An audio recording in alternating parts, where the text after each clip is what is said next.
Teknik ini saya namakan budidaya cacing sutra teknik ekosistem. Karena kenapa? Karena teknik ini saling menguntungkan ya, satu sama lain.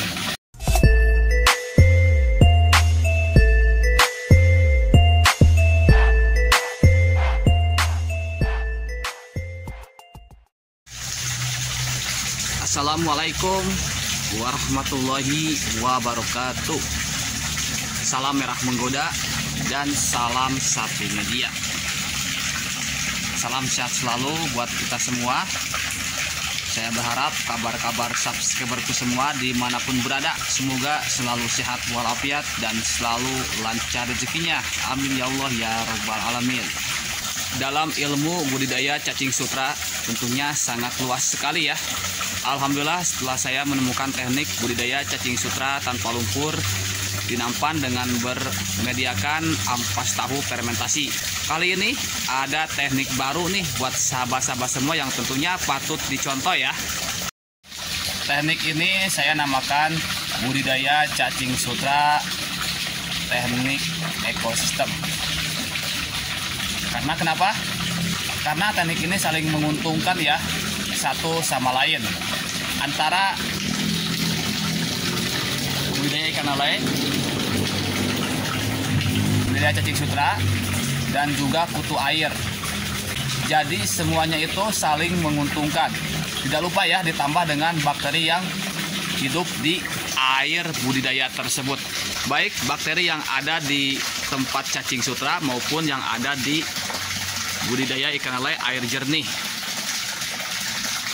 Oke, semoga ini menjadi inspirasi baru buat sahabat-sahabat semua yang mudah-mudahan bisa memberikan kemudahan. Oke, teknik ini sangat luar biasa ya, sangat benar-benar luar biasa. Kenapa? Karena kalau seandainya kita sudah berhasil ya, sudah menguasai ilmu dari budidaya cacing sutra dan budidaya ikan lele, tentunya teknik ini akan menghasilkan bonus, yaitu dengan tumbuhnya kutu air dan bisa panen kutu air setiap hari. Oke, saya akan berikan contohnya ini ya. Nah, di bak yang kecil ini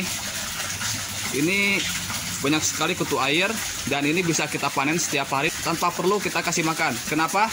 Karena yang pernah saya katakan dulu, ternak kutu air di bak kecil ini bisa panen setiap hari tanpa perlu kita kasih makan, karena kutir tersebut dia akan makan dari hasil penguraian cacing sutra, bakteri, dan juga mungkin dari kotoran ikan lele. Oke, nih saya sudah siapkan nih seroknya ya. Saya akan ambil kutu airnya. Ini airnya sangat jernih sekali. Saya akan perlihatkan tuh. Lumayan. Kalau kalian mau ngambil bisa 2 kali dalam sehari ngambil kutu airnya. Memang di bak kecil ini tidak terlalu banyak, tapi kita bisa ngambil kutu air yang ada di kolam cacingnya yang lebih banyak lagi tentunya. Oke. Dan warna kutirnya pun sangat merah menggoda, persis seperti warna cacing sutra. Oke, di sini juga banyak. Tuh.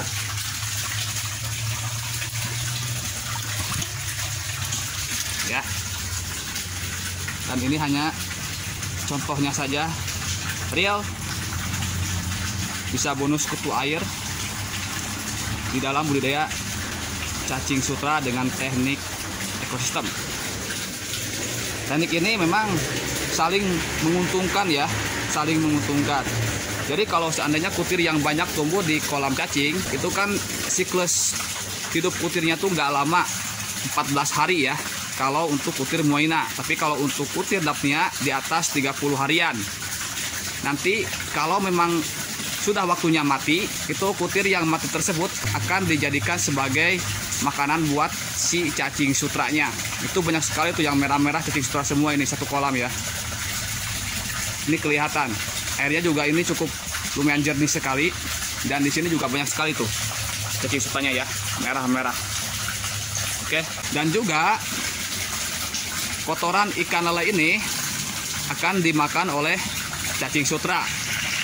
Begitupun kalau ada ikan lele yang mati, kita simpan saja di cacing sutra biar dijadikan sebagai makanan untuk cacing sutra, dan hasil dari penguraian cacing sutra tersebut akan menjadi makanan buat kutu air, dan itulah saling menguntungkan ya. Dan kenapa saya kasih bak-bak kecil? Sebenarnya ini bekas kolam ras ya, budidaya ikan lele dengan air jernih dan cukup padat ya. Untuk cara kerja airnya ada dua ya, kalian bisa ambil salah satunya. Yang pertama, ini ada pipa ya untuk menyalurkan air kalau kita pakai mesin ya. Kalau kita pakai mesin, jadi mesin pompanya itu kita simpan di bak pembuangan ikan lele ya, kita simpan, lalu nanti akan dimasukkan airnya melalui pipa ini, dan otomatis air akan jatuh ke setiap titik lubang yang kita kasih. Ada juga cara yang kedua, yaitu cara manual, dengan cara kita memasang selang tuh seperti ini ya. Dan keunggulannya cara ini tidak memerlukan mesin atau tidak memerlukan listrik, jadi bisa hemat listrik ya. Seperti ini. Dan kalian bisa ambil salah satu, mau yang mana.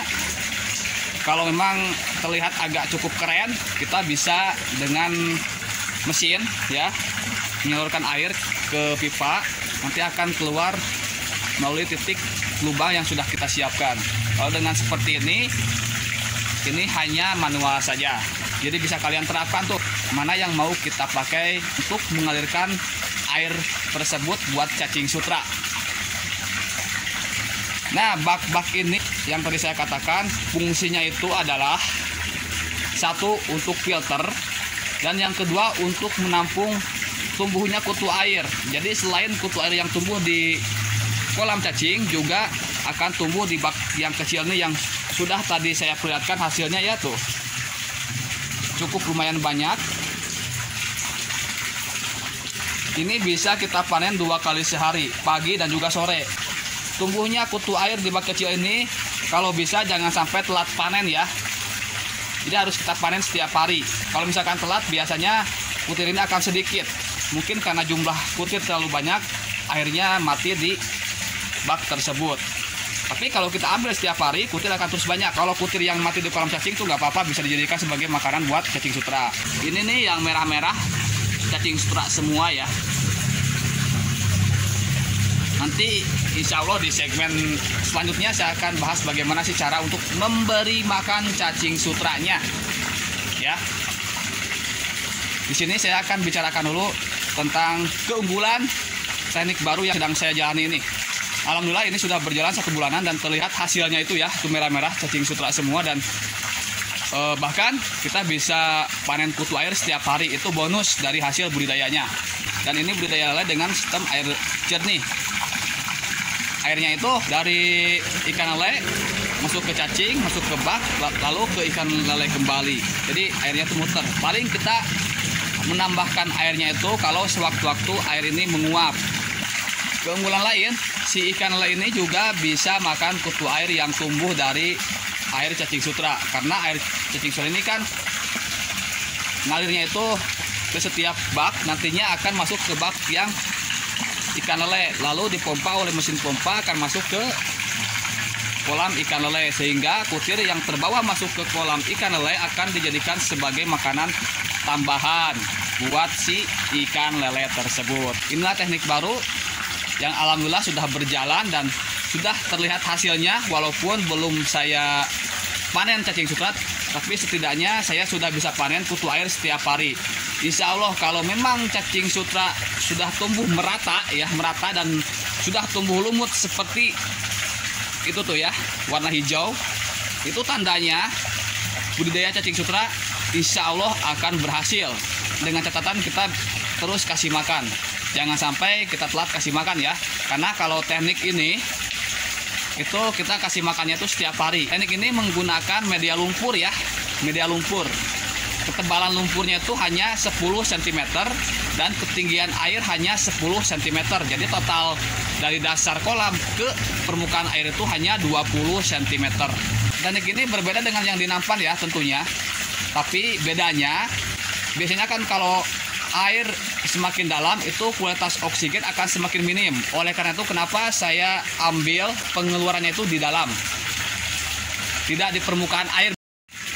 Biasanya kan pengeluaran air itu ada di pas permukaan air. Kalau ini enggak, dia di bawah, di dalam. Jadi air yang di dalam tersebut akan dipompa oleh mesin pompa, ya. Nah, ini mesin pompanya ada di sini. Air akan masuk melalui pipa yang bawah. Jadi air di dalam itu yang minum oksigen dibuang, difilter, lalu dikembalikan lagi ke kolam ikan lele. Dan kolam ikan lele juga sama.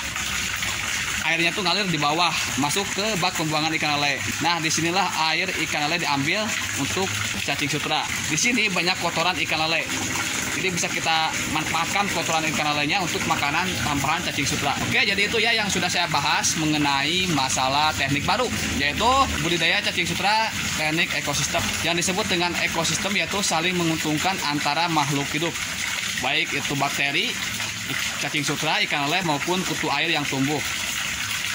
Oke, semoga video ini memberikan kemudahan ya dalam menyerap ilmu-ilmu yang sudah saya berikan sesuai dengan pengalaman saya sendiri. Dan saya selalu berdoa untuk sahabat-sahabat semua, semoga yang mempelajari teknik ini berhasil. Amin ya Allah ya rabbal alamin. Oke, salam satu media, salam merah menggoda. Wassalamualaikum warahmatullahi wabarakatuh. Pokoknya semakin mantap. Kopi dulu ah.